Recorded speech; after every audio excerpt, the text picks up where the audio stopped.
Okay, here is the final day. I decided to let this be the last video, I hope. It's the 21st of 2020, and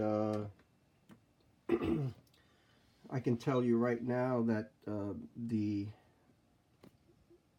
water in all of the puddles, including the TU plus,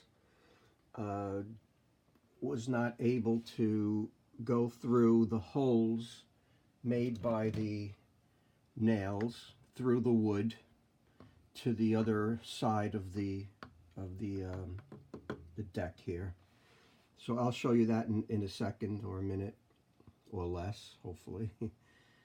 So you can see that the water was here placed last night. Well, I'm telling you, I placed it last night, filled it up, and right now some of it is evaporated. For example, in here it seems very dry, and this one is not so dry. The other ones are just a little wet. This polystick MTS has a little bit of water in it, so I'm not going to put any more water. I'm just going to flip the camera and show you underneath the wood surface that there is no leakage, no water coming through for now. Let's see, 1, 2, 3 days of ponding. Okay, so as far as the polystick TU plus, my guess, educated guess, is that when I pounded out the nail from underneath the wood, I must have caused some kind of cracking between the epoxy and the top surface of the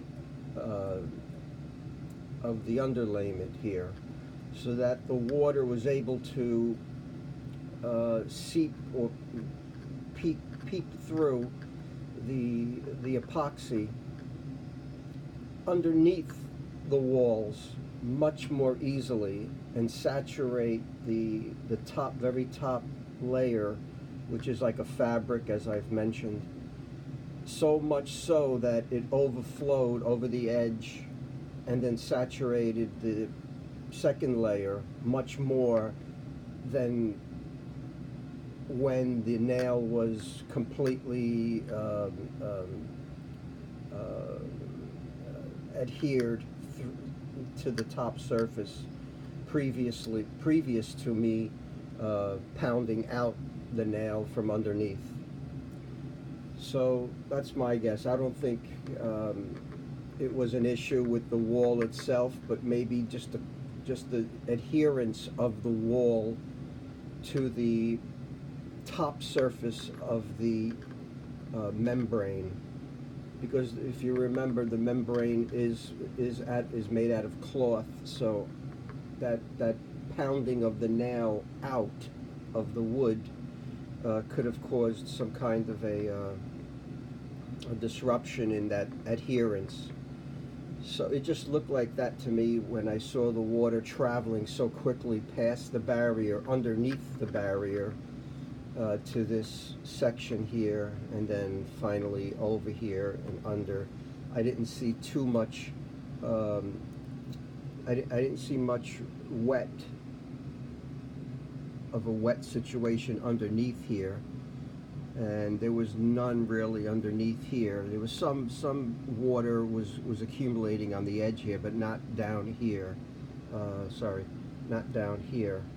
So some was accumulating here, I guess because of the overflow of the water, but I didn't see, it was still dry in here and down in here.